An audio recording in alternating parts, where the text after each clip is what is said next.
आज मैं आपके साथ मटर छीलने का नया और सबसे तेज तरीन तरीका शेयर करने जा रही हूँ जो आपने पहले कभी नहीं देखा होगा। आप सिर्फ एक ढक्कन की मदद से बगैर हाथ लगाए सिर्फ 5 मिनट में 5 किलो मटर छील सकते हैं। अगर आपको ज्यादा मटर छीलने में मुश्किल होती है तो आज आपकी ये बहुत बड़ी परेशानी चंद मिनटों में हल हो जाएगी। इसके अलावा वीडियो में नई kitchen tips and tricks and organization ideas और क्लीनिंग हैक्स भी शेयर किए गए हैं जो आपके घर और किचन की जिंदगी को बहुत आसान बना देंगे। आपको वीडियो मुकम्मल देखनी है ताकि आप इसका पूरा फायदा उठा सकें। दोस्तों अक्सर आपने देखा होगा कि जब हम घर में गोभी लेके आते हैं तो गोभी में कीड़ा लग जाता है या वो रखे रखे खराब हो जाती है। अक्सर जब हम इसे फ्रीजर में रखते हैं तो ये खराब हो जाती है और बासी भी हो जाती है, इसमें कीड़ा भी लग जाता है। इसकी आसान सी टिप मैं आज आपके साथ शेयर करने लगी हूँ जिससे आपकी गोभी काफी अर्सा तक पड़ी भी रहे तो कभी भी खराब नहीं होगी। आपने क्या करना है, जैसे ही आप गोभी लेकर आते हैं इसके ऊपर अगर इस तरह से ब्लैक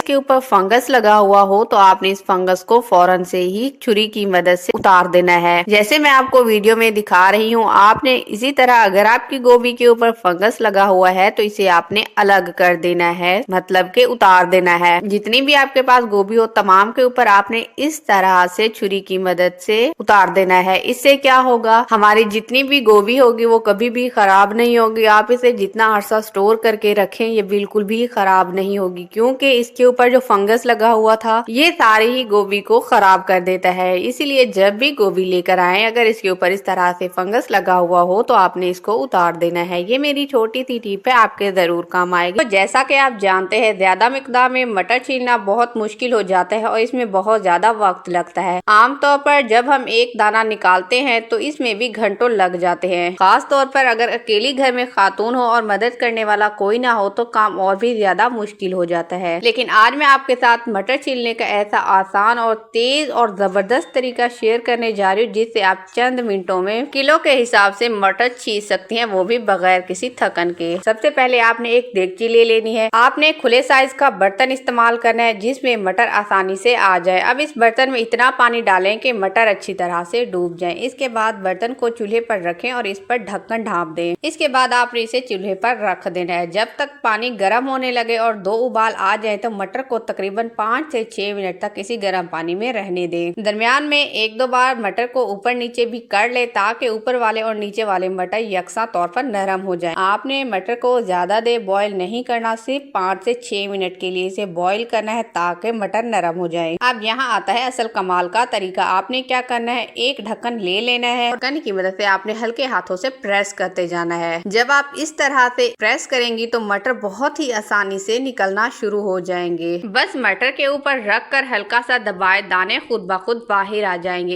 इसी तरह आप 2-3 मटर एक ही साथ लेकर भी दबा सकती हैं, सबके दाने एक ही बार में निकल आएंगे। इस तरीके से आप चंद मिनटों में बहुत सारे मिकदार में मटर छील सकती हैं। ये तरीका इतना आसान है कि बच्चे भी बगैर किसी मुश्किल के मटर छील सकते हैं। ना नाखून खराब होते हैं, ना हाथों में दर्द होता है और ना ही वक्त जाया होता है। अगर आपके पास ढक्कन मौजूद ना हो तो आप अपने हाथों से भी इस तरह हल्के हाथों से प्रेस करके दानों को निकालते जाएं। क्योंकि मटरों का छिलका नरम हो जाता है आप इसे हाथों से भी बहुत ही आसानी से निकाल सकती हैं। इसी तरह हल्के हाथों से प्रेस करते जाएं और दाने खुद ब खुद निकलना शुरू हो जाएंगे। बहुत ही आसान सा तरीका है, आप इसे जरूर अपनाइएगा। जब मटर निकल जाए तो आप इन्हें धोकर फ्रीजर में भी महफूज करके रख सकती हैं ताकि बाद में जब चाहे इस्तेमाल कर सकें। चाहे आपके पास 5 किलो मटर हो या 10 किलो, इस आसान तरीके से आप चंद ही मिनटों में बहुत सारे मटर छील सकती हैं और अपने मुश्किल काम को बहुत ही आसान बना सकती हैं। दोस्तों अक्सर ऐसा होता है जब हम नाखून काटते हैं तो नाखून बेएहतियाती से ज्यादा कट जाते हैं। कभी कभी नाखून जल्दी में या गैर मुतादिक तरीके से कट दिए जाएं जिसकी वजह से हमारी उंगली लाल हो जाती है और इसमें जलने या चोट लगने की वजह से बहुत ज्यादा दर्द होता है। खासतौर पर बच्चों के नाखून अक्सर ज्यादा कट जाते हैं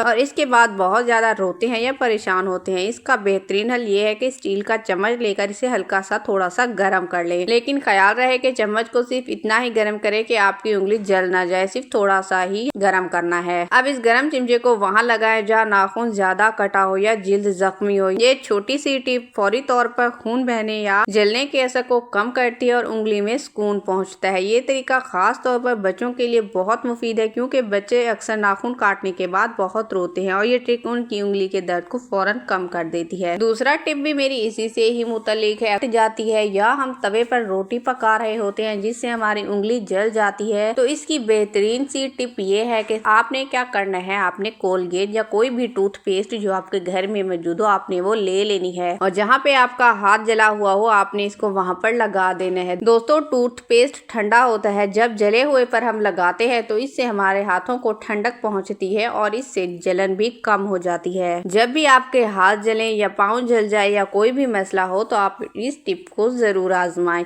आई होप मेरी आज की latest kitchen tips and tricks आपके लिए बहुत ही यूजफुल रही होंगी और आपके मुश्किल कामों को बहुत ही आसान कर देंगी और घंटों के काम आपके मिनटों में हो जाएंगे। अब मुझे इजाजत दीजिए, दुआओं में याद रखिएगा। अल्लाह हाफिज।